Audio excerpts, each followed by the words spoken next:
Yofi. Okay. Oh. It's my immense pleasure to introduce Rabbi Jonah Steinberg.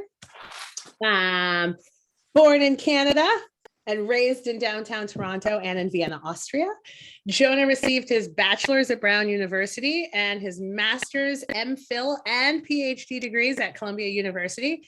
He served as visiting instructor of Talmud and Rabbinics at JTS, taught at Ziegler, and headed the program in Rabbinic Literature and Civilization at the Reconstructionist Rabbinical College before becoming Associate Dean of the Rabbinical School at Hebrew College. And the reason why I felt halfway qualified to say maybe I could offer a Talmud class at TBZ as my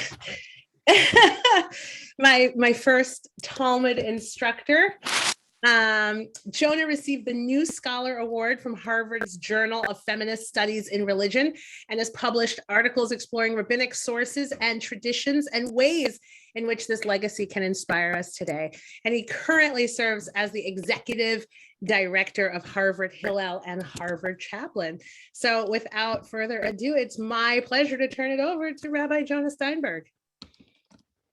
Well, thank you so much, Rav Tiferet. And what nachas to think of you teaching Talmud in this wonderful community, which you're certainly qualified to do. Okay, so I have good news and bad news as to my location, which some of you might be intrigued by. I am, by the way, intrigued by it. The good news is that K'nai Nahara, as my Bubby of blessed memory would have me say, I am in a palazzo on the Grand Canal in Venice, which is a beautiful and lovely place to be, and a nice way to celebrate being able to travel again. The bad news is that the Wi-Fi connection here is not the greatest, and so I hope you're able to hear me clearly. You give me a thumbs up if you can hear me. Okay, you can. That's good. If I cut out, I'll be back. Don't worry, don't panic. I'll do what I can to get back on the Zoom if the Wi-Fi crashes and I have to get back on. The further, well, mixed news is that it's 1:30 in the morning where I am. So you have me, perhaps not at the sharpest ever, but okay. An altered state of consciousness is perhaps something of what we are trying to achieve for these high holidays, a healthy altered state of consciousness, and this is an uplifting altered state of consciousness. I noticed that this series, while I was waiting in the waiting room and I was sort of reading, and I don't know whether it was a reminder or the first time I was noticing that the series seems to be entitled Encountering the Divine. Or I don't know if that was a holdover from something previous, but here we go into this high holiday season with tremendous liturgical fanfare to encounter, fill in the blank, to encounter what, to encounter whom, to encounter, yes, what, whom, and yes, all with capital letters at the beginning, and then you begin to get some idea of what we're heading toward encountering. But when it comes to the high holidays, there is probably one word, especially on Rosh Hashanah, that likely occurs, I haven't counted, but I can't imagine that it's other than what I'm about to say, with the possible exception of the unuttered name of the divine. So when we say Hashem or Adonai instead of, so there is one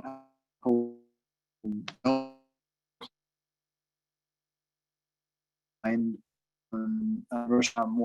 more than any other, and I'm betting you are getting where I'm heading with this. I mean, we open the most part of our is grateful there.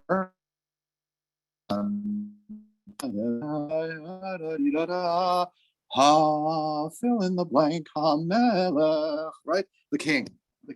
So I'm here to talk about a king, which don't close the Zoom link but why you might be tempted to do that is what an awfully archaic concept, king. I mean, first of all, the gender of it, right? Okay, so say sovereign, okay.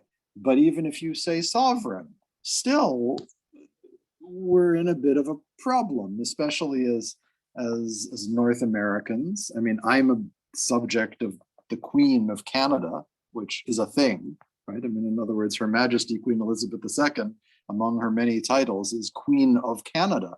So nominally and actually, I suppose, I have a sovereign. She has a Governor General. It's an office of state in Canada, so I live in a monarchy.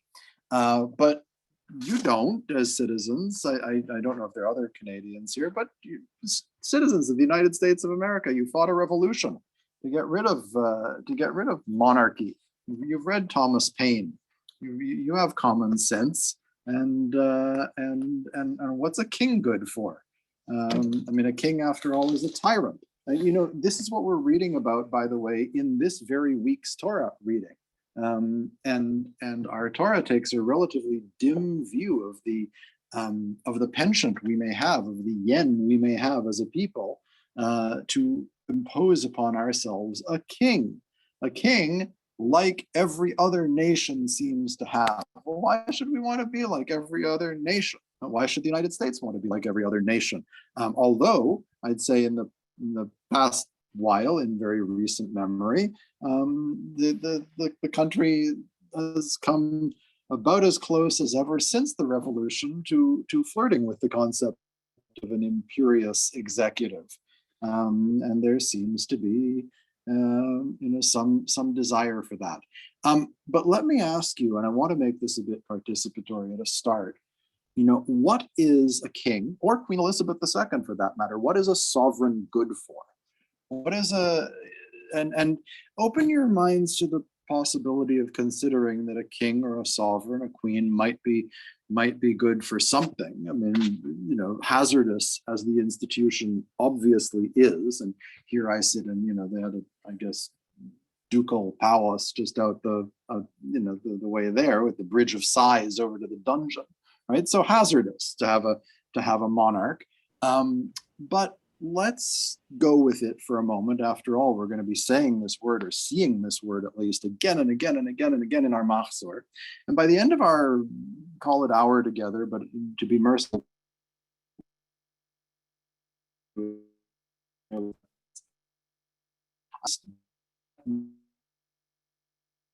next to of the king, because they were good rabbis who made our machzor, and they inherited the same Torah that we're reading this week, which takes a very dim view of monarchy. If you're going to have a monarch, they want the monarch to be as they want the Saul figure to be as Samuel-like as possible. You know, put a Sefer Torah in his lap and let him sit with that all the days of his life. In other words, they're trying to almost move the king into the, but let's stay on the throne for a minute. What's a king good for? What's a sovereign good for? I'm actually asking you the question, and I'm honestly fascinated to hear what you might say. Jill, Sorry, unmute your. I unmuted myself. Protection. Yeah. The protection. Say more about protection. Well, I'm just thinking historically, and also what we think about God as the king. The king would the people look to the king to protect them in a very concrete way from enemies, and from and also from chaos, and also from, you know, to provide a stability to the society. Okay. When we think about the king, God the king, we are also talking about protection of our bodies and our souls, I think. Nicely said. So I wrote down the fancy word here, apotropaic. So this is a fancy word from the study of society and the study of religion, which is to say the king or the sovereign has a looking after the order of things and the people within the order of things role. And then you also said stability, and that's actually one of the defenses, even in our present day, that's made of monarchy, that to have a head of state who is not elected, like Queen Elizabeth II, who is above elections and theoretically above politics, gives stability. And now Brexit notwithstanding, upheavals can happen, but there seems to be some stability that comes from the institution of arbitrary as it may be, the line of succession, and you don't have to decide, unless you fight wars over it, you don't have to decide who the next sovereign will be. Okay, what else might a sovereign be good for? What is Queen Elizabeth good for? Yeah, Myron, please. Symbolic identity of the community. Ooh, okay. This becomes almost Hobbesian, that everyone sort of participates in a body of which the sovereign is head, right? Yeah. Okay. So that's an interesting notion, that everybody participates in something and can point with a finger and say that's what we are identified with as a whole.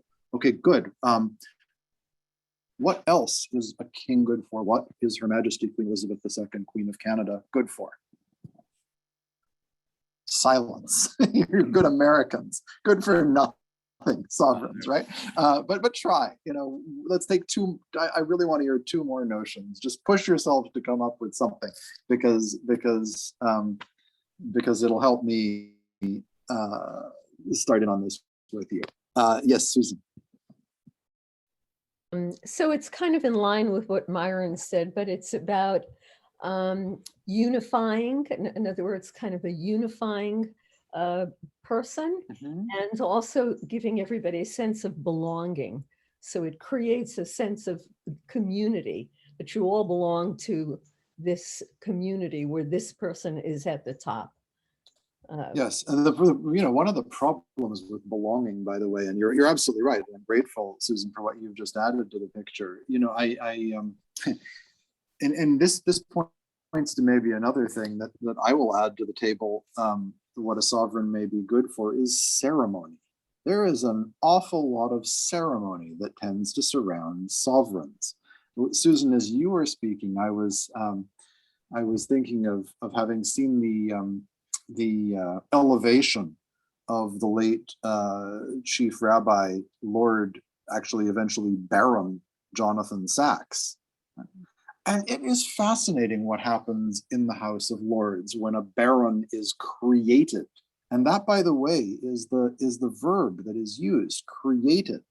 Right? The herald opens the scroll and reads the proclamation, know ye that we, Queen Elizabeth, and so on and so forth. It's actually very interesting that a rabbi would submit to this, because that we, Queen Elizabeth, and then come her titles, including defender of the faith being the Anglican Church, do by our certain knowledge, divine right, and mere motion, elevate, prefer, advance, and create Baron Lord Jonathan Sachs.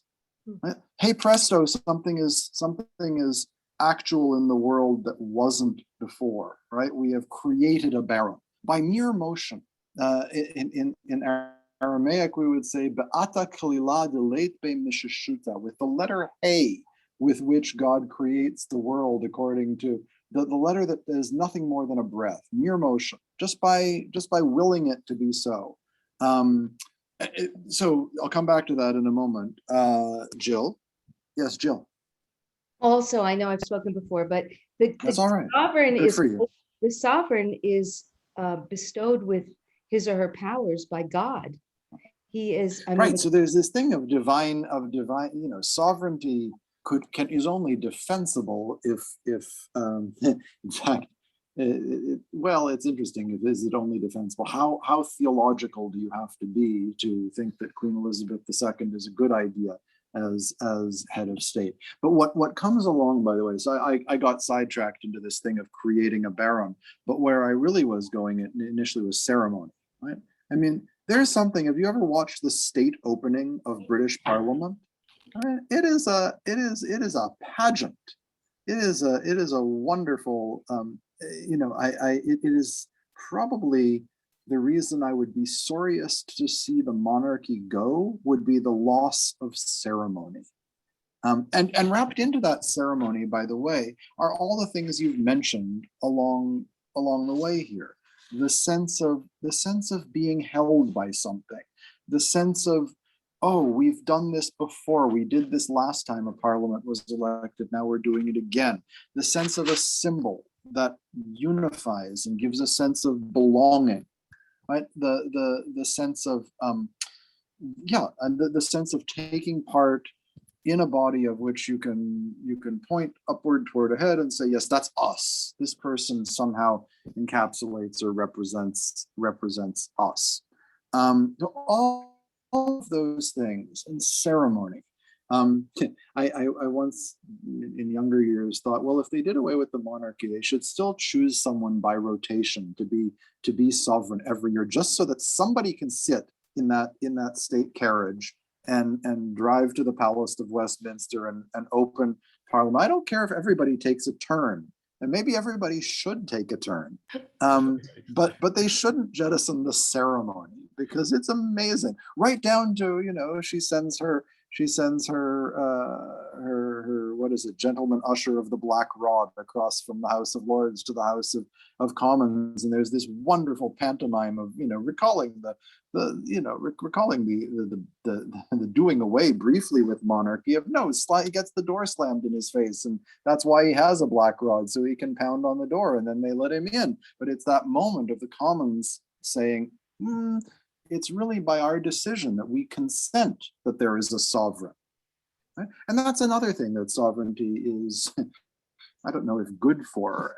And this one is difficult, again, perhaps especially for Americans, but for all of us, is a sense of, it's interesting, nobody has, and I'm actually glad, nobody has really lifted up a benefit to submission, right?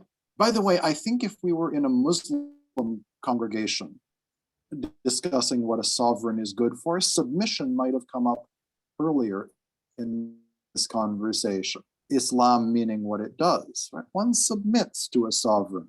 One subordinates one's own will to something greater than oneself. That, by the way, is not a concept I particularly, like. And I think, by the way, in that sense, I'm a legitimate inheritor of rabbinic tradition. We Jews don't tend to take our Torah lying down, right? And when God tries to, interfere in the business of the Beit Midrash, rather like the gentleman usher of the Black Rod, gets the door slammed in her face or his face, and told, you gave the Torah. That's down here now. It's not your business anymore. In the other place, the Torah is not in the other place, as the Commons refer to the Lord. The Torah is down here.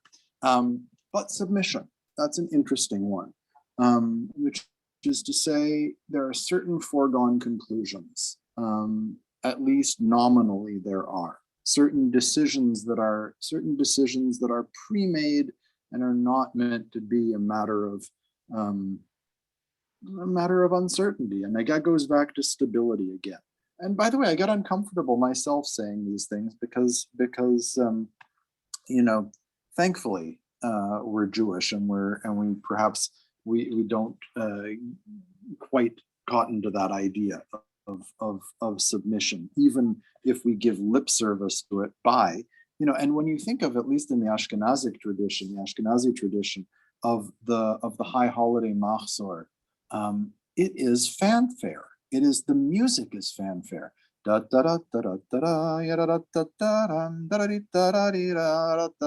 could play it with trumpets, right? It is based on fanfare. That's where the notion comes from. And by the way, right, and you're sitting in Italy, but in Europe they knew from fanfare, and that's where this and then of course we sort of bring it back into our nusach, body, and then we're back to, we're in shul again. But for a moment we weren't in shul. For a moment we were in the court of a king. It's interesting. Some years ago, Rav Eben and I very much wanted Eben to see the services. I don't know if any of you have been at the Spanish and Portuguese synagogue in New York on the Upper West Side, sort of 70th and Central Park West. This is I mean, first of all, it is a majestic building. The windows are actually Louis Comfort, Tiffany. This is Edith Wharton Goes to Synagogue. This is the Gilded Age of New York, and it's lit by oil lamps, and it has this clear space in the middle, as these Spanish and Portuguese synagogues do. And one does not sort of wander up to the bima to take an aliyah there. It is tremendously choreographed, and the processing with the Torah in lockstep is tremendously choreographed, and everything is done just so. It's clockwork there, and Eben, bless him, sat there, took part in we went there for, I forget if it was Shacharit or Kabbalat Shabbat on a Shabbat. And sat there for a while afterwards, said, and what this is, this comes from Spain. This comes from this comes from the expulsion from the times of Ferdinand and Isabella. This comes from a place where, and what he said is, Sheikpotz ha'olam, we have our king. Let the court think what it does. We know what it is to behave in the court of a king, but not an earthly king. So we bring all of the just so-ness. I don't know if you watched a few years back on HBO, a lot of years back now, the mini series on John Adams, right? And there's a rather comical scene where he's being prepared to have an audience when he is the ambassador of the first ambassador of the United States, the king of the colonies, and he is taught how he is to enter the throne room, and that he makes one obedience, right, bowing as he enters. Then he proceeds to the middle of the room and makes a second obedience, which is what the bow is called. And then he makes his third obedience when he, and the person who's coaching him in this, is when you come before the presence. When you come before the presence. This is even this language that we use of divine presence, although we tend, I think in our circles, to think more of Shekhinah, think indwelling. But if there's an indwelling divine, if there is a place where the divine is manifest, then one approaches that with some fear and trembling, and with a certain degree of, and with all this bowing that we do. We bow in synagogue. I don't know if all of you do, but one does, right? One bows in synagogue. That too is a holdover from this notion of HaMelech, the sovereign. And on Rosh Hashanah, this thing gets, I'm doing sort of a bicycle pump, right? This notion of sovereignty in our prayer book gets inflated to the most grand proportions. And I would even go so far as to say, if you were to reduce the whole thick high holiday machzor, this thick prayer book, and thick because it's coming up with umpteen ways of calling God king, right? Just go page through the machzor, and essentially what expands it is more and more ways of describing the divine as sovereign. So that really, if you boiled that all back down, the whole high holiday machzor, or at least what is on top of a regular siddur that makes it a machzor, really could be boiled down to a one syllable Hebrew imperative, which is the imperative of the verb of being sovereign. Meloch, be king, right? Be sovereign in the imperative. We are asking of God that God be sovereign. Meloch al kol ha'olam kulo bichvodecha. Reign would be another way of saying it. Reign over all the earth in your glory. That is the essence of the fanfare, of the pageantry, of the ceremony, of the poetry, of the rigmarole of Rosh Hashanah, is to say to God, fulfill malchuyot, right? And shofarot is trumpeting that, and zichronot is remembering, right? But it all boils down to Meloch, be sovereign. One way of thinking about it is that Yom Kippur as a bookend to that is really, and how would you stand on such a day? If you want a king, you want a sovereign, you want someone on that throne, then think of yourself facing that. Okay, then we get terrified and we spend a whole day beating our breasts. I'm not worthy. I can't possibly. There's no. We scare the hell out of ourselves by crowning and elevating this sovereign presence before whom we then tremble. If that makes any sense, that's kind of the exercise we do upon ourselves year by year at high holiday time. But for all that I've just sort of said this in some perhaps entertaining, perhaps some clarifying ways, I hope we're still a little bit uncomfortable with the notion of kingship. I think there's some right in our Torah reading to say this institution is really what you escaped when you left Egypt. And now you've become a nation of laws with a lawgiver, and you're meant to have judges, and you're meant to live by a teaching, not by the say-so of some potentate. But maybe the divine then, of course, is exempt from that skepticism about monarchy. But if you then pursue that theme into rabbinic literature, I'm not sure the divine is exempt from that skepticism about monarchy. Here I did drop a link in the chat, and I don't know if you follow it. It ought to open up to the beginning of Shacharit on Rosh Hashanah, as provided by Sefaria, right where it says HaMelech, the king, which in its gendered language is what that says. Here's the link again, says TBZ Brookline to everyone. Thanks, Rob Tiferet. People got it? Show me a thumb up if you've got it. Okay, cool. Well, I know that Myron emphatically has it. So Myron, would you be willing to read in the English for the sake of time? We'll column, and I see Suzanne maybe has it too. Myron, why don't you start and unmute yourself for us? Thank you. The king who sits on a throne that is exalted and uplifted. He who dwells in eternity, exalted and holy is his name. And it is written, joyfully exult in God, you righteous ones, for the upright praise is fitting. Through the mouth of the upright you are exalted, and with the words of the righteous you are blessed. And by the tongue of the pious you are sanctified, and in the midst of the holy you are extolled. And in the assemblies of myriads of your people, the house of Israel, with joyful song, glorified will be your name, our King, in every generation.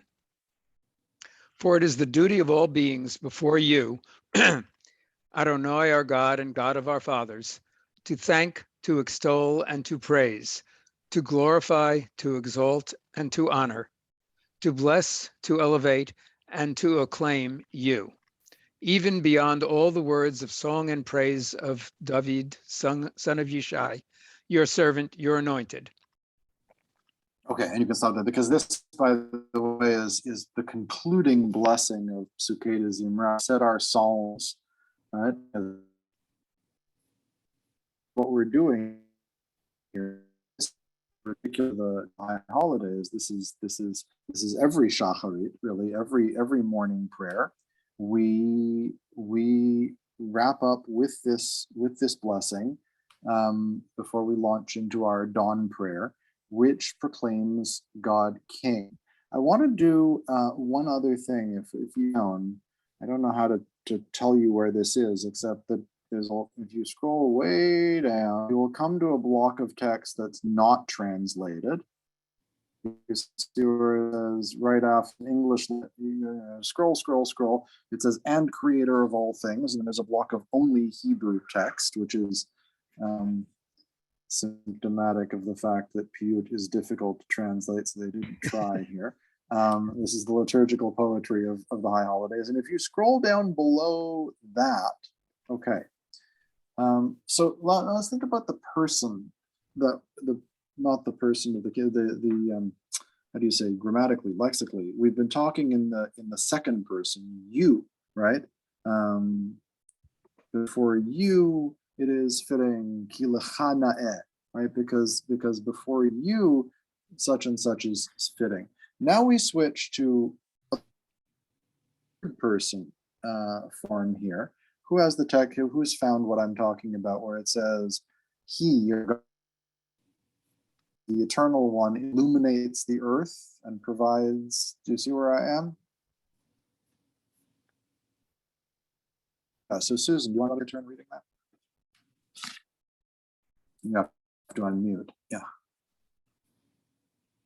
Whoops. Okay, wait a minute. Now I lost the text. There you are. No, you're good.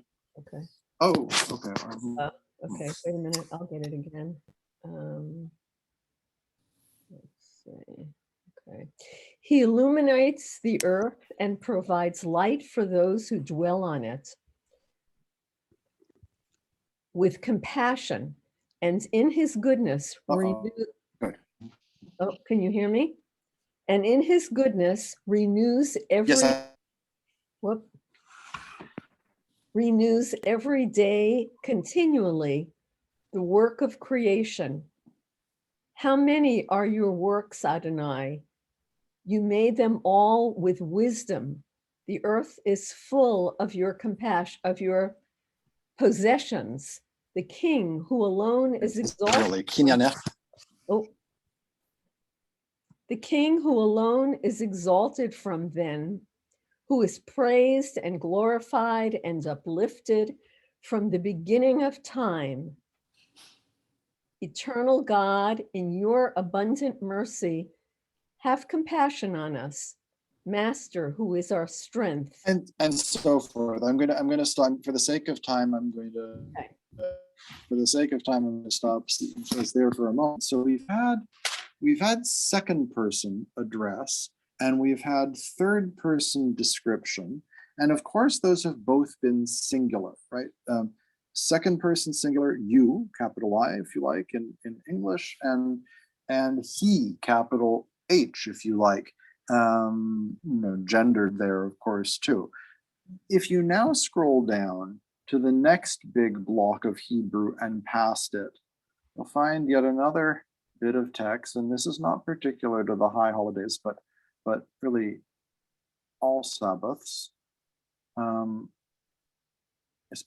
really Shabbat, when Rosh Hashanah falls on a Shabbat. Oh, there it is. And if you, so Chayos, they transliterate here, and the Ofanim, and the holy Chayot, which are creatures of the heavenly throne room. Okay. If somebody sees where I am, once you've scrolled, and you have to scroll quite a bit because it's all interlinear here, but get to the that big block of Hebrew. Oops, I lost it. Okay, I can read it. somebody's reached it. So who has it? Somebody have it and want to start reading? And the Ofanim. And the Ofanim and the holy Chayos with a mighty sound rise toward the seraphim. Facing them, they offer praise and say, "Blessed is the glory of Adonai from his place. To the blessed Almighty, they offer pleasant melodies. To the King, the Almighty, who is living and enduring, they utter hymns and make praises heard. For he alone is the performer of mighty deeds, maker of new things." Okay, and let's stop then. Yeah. Let's stop. So by the way, now grammatically, in what person have we been speaking? Interestingly, we're now storytelling in a third person plural. They do this and they do that, right? I mean, it's all the costumes that you see at the state opening of Parliament when, oh, there go the Knights of the Garter, and and there go the and there go the guardsmen of the tower, otherwise known as beefeaters, and there are her Majesty's horse guards with their big plumes on their hats. I mean, this is a similar thing that is happening. Then these angels do this, and these fire angels do that, and these spinning wheels do this, and this is all animating, kind of animating like I almost think of a wind-up Calder sort of thing. The first chapter of Ezekiel, or the sixth chapter of the book of Isaiah. This is every day we tell ourselves the story of what's going on in the heavenly throne room. We sort of have a state opening of Parliament for our dawn prayer, because the sun is rising, and we're not worshiping the sun. We are worshiping the God that causes that to be. Okay, but still, I hope maybe all of this not entirely comfortable for us. And if you see where that big block of text was, that big block of Hebrew text, now I want you to slowly scroll up, because I now want to take a running start at this. And with this, we'll conclude, and I hope this will help. Because what I want to do is go up, up, up until you get to, I'll tell you exactly where in a second. Forgive me. It's hard to bookmark this. You have to go up to, I'm looking for, here it is. It's basically when we sing El Adon on a Shabbat, right? El Adon al kol ha'ma'asim. So right after where it says the morning, there's, helpful English banner that says the morning prayers, first day of Rosh Hashanah, El Adon, E-I-L, for some reason. Transliterated. Do you see where I am if you go up, up? And then let's see where that is. Mm-hmm. Okay, cool. Somebody said, Was that Myron? Yeah. Myron's quick at finding these. Jenny, have you found it, by the way? Or I'd love to hear another voice. I'm just listening. You're just listening, that's fine. As anybody who has not yet read found where it says the morning prayers, first day of Rosh Hashanah, El Adon. All right, for the sake of time, I'm going to ask Myron to read because you found it and everybody else will listen. Okay. Sorry. Almighty, Master over all created works, blessed is he, and he is blessed by the mouth of every soul. His greatness and yeah, go ahead. Mm-hmm. His greatness and goodness fill the world. Perception and understanding surround him. He is most high over the holy Chayot and adorned in glory above the chariot. Merit and uprightness are before his throne. Kindness and mercy are before his glory. Good are the luminaries which our God created. He formed them with perception, understanding, and wisdom. Strength and power he put into them to be rulers within the inhabited world. What are we talking about there, by the way? We're talking about the things we see in the sky, the sun, the moon, the stars, right? These are the luminaries. These are the court attendants, right? These are the ones we can see. Mm-hmm. Go on. Full of luster and radiating brightness, beautiful is their luster throughout the world, joyous in their rising and happy in their setting. They perform with reverence the will of their possessor. Glory and honor they give to his name. Jubilation and joyous song at the mention of his kingship. He called to the sun and it shone with light. He saw and fashioned the form of the moon. Praise they give him, all hosts on high. Glory and greatness are given him by the seraphim, the Ophanim, and the holy Chayot. To the Almighty who rested from all creation, on the seventh day he elevated himself and sat upon the throne of his honor. With glory he enwrapped himself for the day of rest, a delight. He called the Sabbath day, this is the praise of the seventh day, that on it the Almighty rested from all his work. The seventh day itself. Now tune in, because here comes the flip that I now want to talk about. So we've been we've basically been tuning into a television channel here, or that is showing us the if you like, some opportunity to flip on the television and, oh, there goes the carriage of state, right? There goes the king, surrounded by all the king's attendants, right? In this case, the heavenly luminaries. That's how we know we're looking at something grand, because things come in procession before the entrance of the sovereign. But here then comes, okay, keep on going, Myron, and with this we'll come toward a close. The seventh day itself offers praise and says, a psalm, a song by the Sabbath day. It is good to give thanks to Adonai.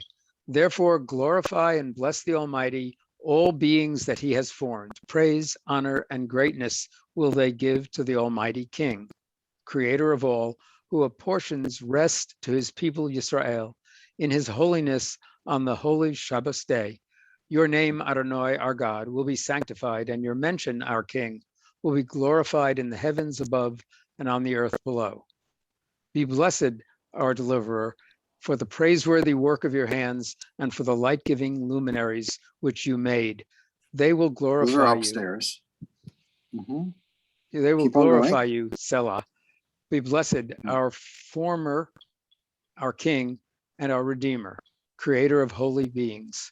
Blessed be your name forever, our King, who forms ministering angels, and whose ministering angels all stand at the height of the universe and proclaim with reverence in unison aloud the words of the living God, King of the universe. All of them are beloved, all of them are pure, all of them are mighty, all of them perform with awe and reverence the will of their possessor. And they all open their mouths. Who are we talking about here now? Who are we talking about? Right? We've been talking about the panoply of heavenly luminaries and the creatures of the heavenly throne room and the celestials surrounding the court. But eventually, who says Kadosh, Kadosh, Kadosh? Who says holy, holy, holy? I mean, according to Isaiah, of course, the upstairs beings do. Why are we describing this to ourselves? And we're describing this to ourselves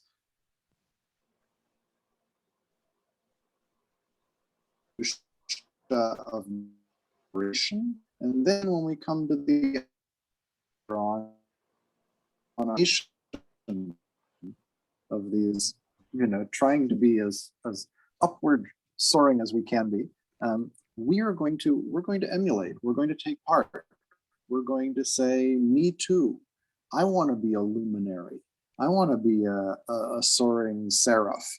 I want to have some part in this pageantry. And this goes back to the belonging, the organizing, the ceremony, the sense of stability, the sense of protection, the sense of taking part. Now, what's good about that? Or what's uplifting about that if it's subduing our own, what's the good of being created with free will if it's just to submit it to some other outward from outside imposed authority. What we are doing, I think, on Rosh Hashanah and with our prayers generally that are so fixed on sovereignty, if you like, at least imaginally and in some ways very actually, if you think about that which is sovereign, that which is determining, that which is ultimately actual. And it was so that, well, the sun think about rising, or the moon to show its phases as it does its particular thing in the heavens, and light plays off it as it does, and the stars hold their courses through the earth, the progression of the equinoxes notwithstanding, precession of the equinoxes notwithstanding, the stars largely hold their courses, and there's a wonderfully reassuring firmness. And if we were to be beings that took part in a cosmic harmony of that sort, then we wouldn't constantly be bumping into one another in awkward ways and perhaps injuring one another and requiring all these things that we, doing these things that we wind up beating our, in fact, having time than human beings they are born to be. We're this clumsy creature that has to figure out its way in the world, right? Human beings. But if we had a sovereign, right? If we had a governor, if there were, and then we would be singing in that chorus in harmony. Thing is, though, we don't escape being human beings, and we have to tell ourselves, what that sovereign is and what that sovereign demands of us. And there is where we come into the push and pull and the give and take and the arguing until the cows come home, and long beyond that of trying to figure out what it is the sovereign has asked of us. But notion, how to put it, the notion of taking part in a sacred thing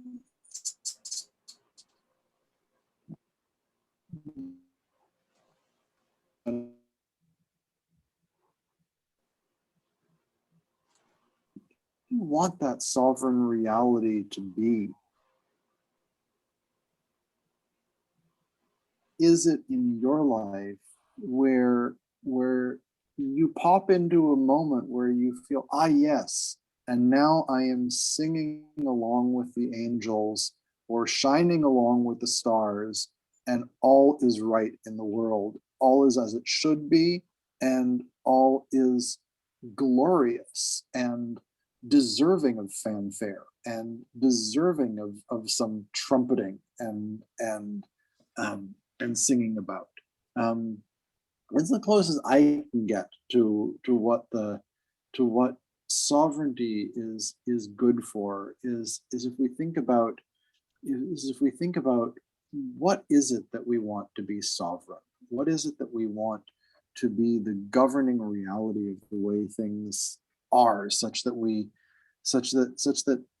nothing would move in such a way that would be disharmonious with that, and if it did, it would be helped back into procession. Again, I think we bridle at it, not just Americans but Jews, to this notion of submission, in part because we keep on arguing about what was that we heard at Sinai, what did the king want, but really we're also asking, what do we want? What do we want that to be? It is enthroning the exercise of Rosh Hashanah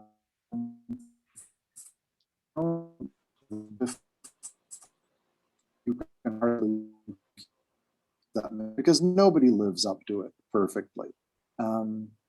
Nobody lives up to it, to being a object. But that's also where the trembling comes in. Right? The exercise of Rosh Hashanah is both imagining, and again, the bicycle pump, like inflating up to grand proportions, the notion of divine sovereignty, to make darn sure that on Yom Kippur we have scared the heck out of ourselves, because we stand face to face with that and ask ourselves how we're doing vis-a-vis that, right? And whether we are adding to a minds of radiance and of things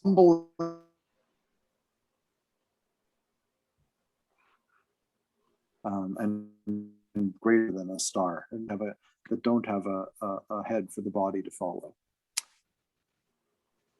Questions? You've all frozen on my screen. Are you back? I see a hand from Pamela. Hi, Jonah. Hi. From the long time ago. It's been a long time. Yes, indeed. Yeah. Yeah, I mean, I am thinking about the idea that that free will, the idea of absolute free will is kind of a myth anyway, right? That idea that we can, I don't know, that free will, sorry, there's a lot of background noise where I am. Free will, that's not that we have to, like Bob Dylan says, you know, you got to serve somebody. It might be the devil or it might be the Lord, but you got to serve somebody, you know, and it seems to me that the idea of serving God is really about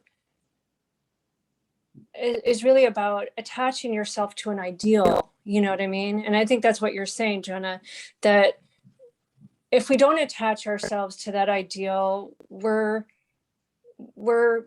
kind of in this wilderness, you know, we're kind of lost. And if we don't attach ourselves to that ideal, we're just these individuals that are kind of unfettered and you know, maybe we're free, but maybe we're not happy, you know, and maybe our happiness in some sense comes about because of our attachment to the idea of serving some ideal. You said. Yeah, Jill. I wanted to talk about the mention of Shabbat, because here it's mentioned in the prayer that God created Shabbat and he's resting. And what other way can we emulate God more than to observe Shabbat and to be Shabbat-like? Did you notice, Jill, the beautiful, I mean, it's a bizarre even turn of phrase where in the seventh day itself joins in the praise. Right. V'yom hashvi'i meshabeach ve'omer. So this created entity, the Sabbath herself, joins in the chorus. Right? And we somehow make that Sabbath actively and passively by refraining and by doing all the things that we do to make Shabbos, right? That sort of animates, I think, that seventh day that is a cardinal figure in this heavenly retinue. Right? So we're not maybe that far removed. Isn't Yom Kippur the Shabbat of Shabbats? I mean, yes. Yeah, so it's even more elevated because it's not just Shabbat, it's the Shabbat of Shabbats. Mm-hmm. Any other questions or observations? Yeah, Myron, please. Where you started with, of course, was explaining the problems many of us have with monarchy, and particularly Americans and our assumptions about democracy, or maybe even Jews with our questioning. And by focusing so much on the detailed meaning in English, it makes me wonder if it becomes harder to accept the dictate of the monarch, recognizing that and I think Jews and Americans have assumed we question. We have the right to make our own decisions. And it's just making me wonder, as I think more about it, does it make it a little harder to be accepting? Which is not, I know what you're intending to explicate here, but it's a question that occurs to me. No, I'm glad you say it. And actually the image that just popped into my head as you were saying that, Myron, is it's one that doesn't get used a lot in American culture for understandable reasons. But in the Capitol, there's this phrase, this ascension, apotheosis of Washington, I think is called, right? I mean, the notion that if one were, and Washington, of course, as we now know, I mean, and knew then too, a not perfect being, but if one were to get it sufficiently right, I mean, I'm saying this in a room with angels on the ceiling, one might just sort of dive up into that, or find oneself in a reality that all of a sudden you looked around and you said, oh, I'm in this grand procession. I'm in this grand participation. I am taking part in a sovereign order of things. And in that context, oh, it's okay that I'm a page, or I'm a herald, or I'm a, whatever the role is that I'm playing in the moment, because I am taking part in this thing that every part is a piece of. Yeah. Anything else? And now we'll wrap up.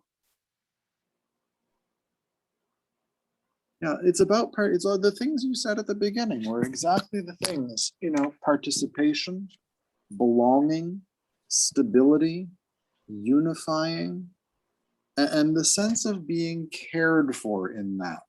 The sense of being, of participating in something that looks after one, if one participates in it.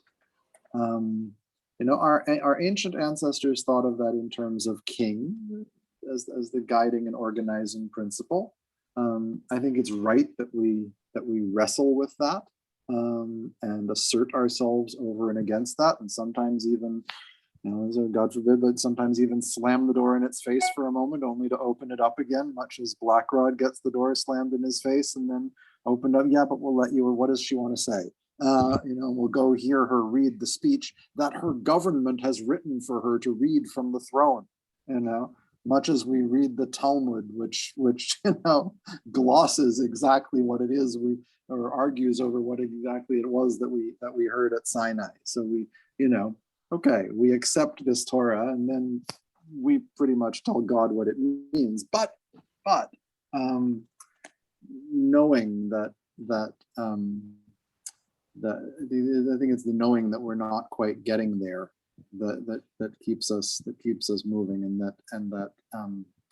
this sense of the ultimate. I mean, that's really, here I run out of words, because if you want to encounter the divine, you're going to run out of words. So it's 2:30 in the morning here, and I've run out of words, which is probably a good place to be to head toward the high holidays. Thank you. With all these words that the Machzor has for us, most of which are Hamelech. Thank you. Okay, it's so great much. to see your faces. I'm looking at all of these faces on the screen. Just take a moment before just look around. It's fantastic. What a fantastic way to start Elul. And to, thank you, Jonah, for helping us ground ourselves in where we are and now and where we're going, and just giving us a roadmap for this journey. We are so very appreciative. Well, I'm appreciative. It's great to see you, Rav Tiferet, and always lovely to be with the TBZ community. Well, thank Thank you. Lila Thank you very Tov. much. Yeah, good night, everyone. Laila Tov. Lila Tov. Toda Rabba. Bavakasha. Also, our next one Toda is Rabba. next Monday with Judith Cates during the day, 10 a.m. next Monday. It'll be also wonderful. Thank you. Toda. Thank you so much. Toda.